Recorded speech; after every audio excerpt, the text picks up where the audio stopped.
श्री शिवाय नमस्तुभ्यम, हर हर महादेव मेरे। और मैं आया हुआ हूँ शिव महापुराण कथा स्थल। यहाँ तक आप कैसे पहुँच सकते हैं वो बताऊँगा। और अगर आप किसी अन्य राज्य से यहाँ पर पहुँच रहे हैं तो रेलवे स्टेशन से जब आप आएंगे तो कैसे यहाँ तक पहुँच सकते हैं। आप अगर बस से आ रहे हैं किसी दूसरे राज्य से तो बस द्वारा आप कैसे कैसे इस कथा स्थल तक पहुँच सकते हैं वो सब आपको जानकारी मिलेगी। उसके अलावा पंडाल में क्या तैयारियाँ हो चुकी हैं, पंडाल में जो व्यवस्था है वो आपको दिखाएंगे भी, बताएंगे भी। खाने पीने की व्यवस्था क्या होगी, जो बाहर से श्रद्धालु जन पहुंचेंगे रात को रुकने के लिए उनके लिए क्या व्यवस्था होगी वो आपको दिखाएंगे, बताएंगे। दोस्तों सामने जो आप गेट देख रहे हैं वहीं से एक ई रिक्शा और कार आती हुई नज़र आ रही है। उधर से हम अंदर आए हैं तो इस गेट से हम लोग अंदर आए। अंदर आने पर हमारे को यहाँ लगे हुए मिलते हैं ये पंडाल। तो एक पंडाल आपको यहाँ पर ये देखने को मिल रहा है, एक बीच वाला पंडाल यहाँ पर ये देखने को मिल रहा है, और इससे आगे भी अभी आपको लेकर के चलूँगा। तीसरे पंडाल के फ्रेम लगाने की तैयारी वहाँ पर हो रही है। तो आइए दोस्तों, सबसे पहले मैं आपको लेकर के चलता हूँ व्यासपीठ की ओर, जहाँ पे पंडित प्रदीप मिश्रा जी बैठ करके शिव महापुराण कथा का मंचन करेंगे। उसी पंडाल में आपको लेकर के चलते हैं। ये रहा मुख्य पंडाल जिसको हम व्यासपीठ वाला पंडाल बोलते हैं, और इसी के तो अब चल रही तैयारियां भी यहाँ पर आपको अंदर दिखाता हूँ। मुख्य पंडाल में अगर आपको दिखाऊं तो आपको यहाँ पर देखने को मिलेगा कि काफ़ी सारी लेबर अंदर काम कर रही है। सामने ही आपको एक ट्रक खड़ा दिखाई देगा जिसमें से सामान उतार करके यहाँ पर जो पंडाल में काम चल रहा है उसका सामान उतर रहा है। यहाँ पर ऊपर लाइटें भी लग चुकी हैं और ये सफ़ेद और रंगीन झालरें भी लगाई जा रही हैं। अभी क्योंकि कम से कम 7-8 दिन बाकी हैं, तैयारियां यहाँ पर चल रही हैं।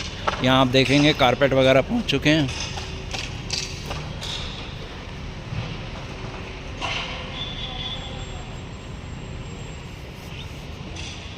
तो यहाँ पर ये लोग भाई जो इस काम के वो जानकार हैंगे, ये झालर रंग बिरंगी हैंगी, इनको टेंटों से जोड़ेंगे ऊपर, उसको लगाने का यहाँ पे इनका काम चल रहा है। तो आइए अब और आगे चलते हैं व्यासपीठ की ओर। उस तरफ आप देखेंगे तो पंखे भी रखे हुए हैं और ये नीचे लकड़ी के बोर्ड हैं जो कि यहाँ ज़मीन पर बिछाए जाएंगे। और इस तरह के बोर्ड वहाँ पर भी काफ़ी सैकड़ों की संख्या में रखे हुए हैं। उधर पंखे भी हैं और वहाँ व्यासपीठ बनाया जा रहा है, तैयार किया जा रहा है। सामने व्यासपीठ की तैयारियाँ की जा रही हैं। आइए अब आपको लेकर के चलता हूँ व्यासपीठ के ऊपर। तो यहाँ मैं आ गया हूँ जी इस समय उस स्थान पर जो है व्यासपीठ, शिव महापुराण कथा स्थल की व्यासपीठ है, जहाँ पर हमारे आदरणीय, पूजनीय, माननीय, सम्माननीय पंडित प्रदीप मिश्रा जी बैठ करके शिव महापुराण कथा का यहाँ से मंचन करेंगे। और इसी मंच के ठीक सामने लाखों की संख्या में पब्लिक बैठी होगी। जो दोस्तों इस समय मैं व्यासपीठ के ठीक ऊपर ही चल रहा हूँ। जो मंच सजाया जा रहा है, बनाया जा रहा है, तैयार किया जा रहा है, इसी के लेफ़्ट हैंड साइड पे आप देखेंगे कि तीसरे पंडाल की भी तैयारी की जा रही है और उसकी ये फ्रेमिंग यहाँ ज़मीन पर है, इसको खड़ा करना बाकी है। फिर इसके ऊपर इस तरह से तिरपाल और ये रंग बिरंगी झालर लगेंगी, चादर लगेगी। ठीक है जी। अभी जो आपको मैं पंडाल व्यासपीठ की ओर से दिखा रहा था, वहाँ पर मैं आपको ये तीसरा पंडाल दिखाने के लिए लेकर के आ गया हूँ, क्योंकि इसका ऊपर का शेड बिल्कुल तैयार हो चुका है। और आपको बारीकी से अगर बताऊँ तो यहाँ पर पंखे लगे हुए हैं, शैंडलियर लग गए हैं, लाइटें भी लग गई हैं, कुछ साइड में लग चुकी हैं, कुछ साइड में काम बाकी है। आप देख सकते हैं यहाँ पर क्रेन की मदद से ये सब काम किया जा रहा है। और अगर यहाँ पर बारिश आ जाती है तो टेंट के चारों ओर, सभी टेंट के चारों ओर इस तरह से नालियों को खोद दिया गया है, ताकि ऊपर से जो पानी गिरेगा तो वो इन नालियों के माध्यम से बाहर जो नाले बने हुए हैं उनसे कनेक्ट होकर पानी बाहर निकलता चला जाएगा। तो ये तो हो गई जी यहाँ की डिटेलिंग। अब आपको मैं उस तरफ लेकर के चलता हूँ जिस तरफ बनाई गई है भोजनशाला।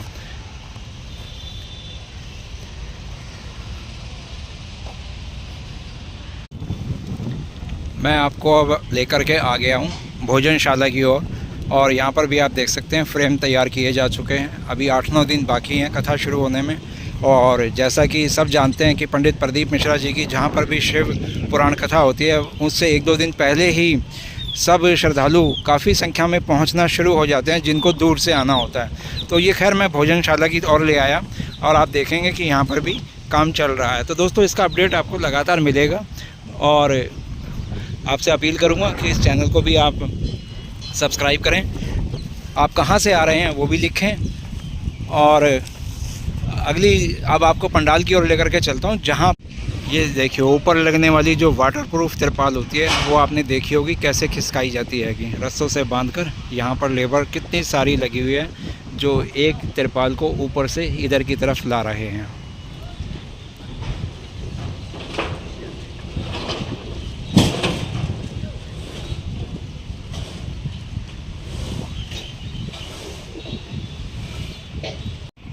कथा पंडाल के चारों ओर का अगर आपको व्यू दिखाऊं तो बहुत ही खुला वातावरण है, एकदम शुद्ध आपको हवा मिलेगी। यहाँ पर बहुत बड़ा ग्राउंड है, आप यहाँ पे सुबह शाम सैर भी कर पाएंगे। और इस तरफ मैंने आपको दिखाई थी जहाँ पर आपके खाने की व्यवस्था की गई है आयोजन समिति की ओर से।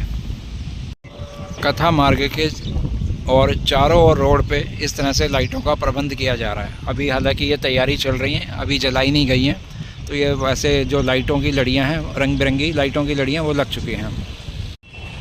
खुला प्रांगण है, मैदान है, कथा स्थल है। तो आप देख सकते हैं जो ये तिरपाल वगैरह हैं किस तरह से इन पर से उड़ रही है। तो देख सकते हैं आप यहाँ पर भी फ्रेम तैयार हो चुके हैं, इनको कसा जा चुका है और इन पर तिरपाल जो है लगाए जाएंगे। तो दोस्तों यहाँ पर लग रहे मैंने सभी पंडालों की आपको जानकारी दे दी है। और तो ये थी आज तक की अपडेट। अब नेक्स्ट वीडियो में आपको इससे ज़्यादा जो यहाँ तैयारियाँ की जा चुकी होंगी वो आपको दिखाऊंगा। तो श्री शिवाय नमस्तुभ्यम।